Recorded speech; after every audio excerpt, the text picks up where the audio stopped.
to use the digital channels, so you can just switch on the digital channels by clicking this button. So you switch on the 0 to 7 channels, you'll be switching it on here, sir. Okay. Then these are your channels here, and if you want to zoom, this is a normal your time scale, and if you want to zoom, then this is a top button is a zoom knob. So once you rotate, this is a zoom. How much time you want to zoom, this will zoom, and the inner button is a pan knob, sir. Okay. So this is common for your analog channels also and the digital channels also, sir. So if you want to pan across, like if you want to see the data, what is happening here, so you can just go there and see what is the data is happening there. And if you want to see at the trigger point what is the data, so you can pan across the left and right, and you get the data to visible, sir, here. So like this you will be getting it. Right. Okay? And the digital channels, you can have the height, medium, large, or the small height you can have it, sir. Okay. And you can edit the labels for each channel. So you can D0, D1, D2. Instead of D0, it's a this is a counter. So I can name this program as a counter 0, counter 1, counter 2, counter 3, counter 4, counter 7. Up to counter 7 I can label it, sir. So you can label the channels here, and you can set the threshold value. Generally it is a 1.44 is what is the default values. So you can apply the threshold for all the digital channels here.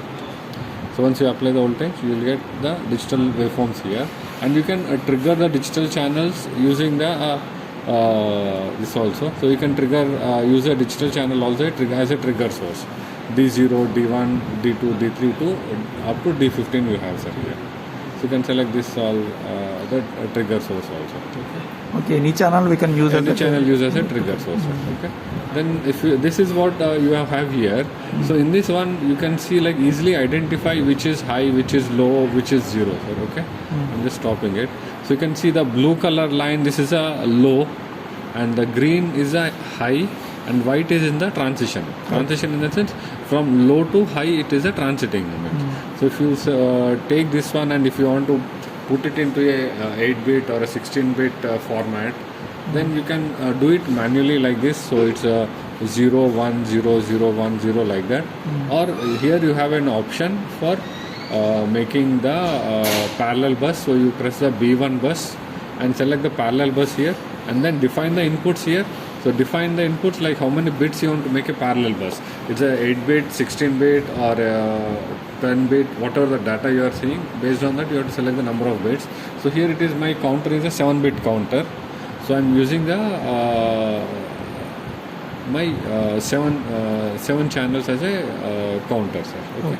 And which channels I have connected, I'll be using, there is a 2 in this logic probe. You have group 1 and group 2. Okay. So I have connected the group 1 here. Okay, group 1 is 0 to 7. Okay, group 1 is a 0 to 7. So here I will define my bits here. So my LSB is 0 and my MSB is D6. So that is the 7 bits are there here. Okay. Then once I do this one, you will get this is a parallel bus. You will get it here. So the bus display, you can see it as hex values, or you can see it as a binary values. And then if you want to have the table of that binary values, then you can have the event table on. So you will get the event table like this, and see what is the data at what intervals it has come. So this will help you out in seeing your digital data. This data we can export. You can export to save event table. You say it. Put your pen drive here and save event table. Then the event table will be saved in the Excel sheet, sir. Okay. And if you want to see the trigger on the bus, also you can trigger on the bus. You go to bus here, select the bus as a trigger source, and select the parallel bus, and select the define your data here, binary value or the hex value you can define here. So if you want to define, like you want to trigger at some particular 12, when the 12 data comes, you want to trigger. So you can select the 12 as this one, and then you take the acquisition. When the 12 comes, it gets triggered. So you go to the trigger point here and see whether it has triggered on 12 or not. So you can see it has triggered somewhere around 12. You can see it's triggered around 12. Okay. The trigger has happened on 12. So basically what happens is, when you zoom on here, you see more data in between also. So like there is one more transition is there. After 13, 14 should come. but there is one more data is coming. This is because you are sampling your counter with respect to the oscilloscope sampling rate. So when you sample with your own clock, so on board you must be having a clock. So when you sample that one, so you can select the bus here, and you can select the defined inputs. You say clocked data here. So the clocked data, you can select the clock. My clock I have connected to my 7th channel here. So when I go to the 7th channel will be my clock here. Okay. So here you see now there is no in between, there are no buses are there here. You see, it's all continuous data is there. Okay. So this is because now I am doing my bus with respect to the clock on board. Clock is available on the board. Available on the board. With respect to that, I am now decoding my parallel bus. Okay. So this is how you do the decoding of the parallel bus and save the trigger, save and zoom. So this one actually when without zoom, this is your normal acquisition. So if you want to zoom, go into zoom, you can press this zoom button, or you can just rotate this button clockwise. Then the zoom will be on. And the inside button is a pan button where you want to go to left or right of the captured data and see what is happening there. And you can set the markers and do those things. So you can set a marker here, and you can set a marker here. If you are some data is interesting, you are looking here. So some 29 data is of interesting. You set a marker there. Then you go back to some other data here. Then here you see some 1B data is interesting. Then you set that 1B there.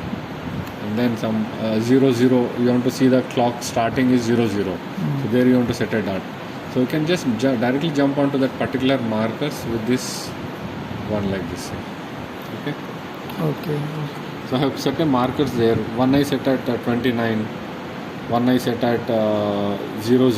The pan will move to directly to the directly to that particular markers. So these are all the solid inverted markers. Okay. And you have a search markers also here. So the search is a different one. So if you want to see, you have captured some data here. You want to see how many times in this particular acquisition. So it is something around like 100 nanosecond. It's how much data I captured.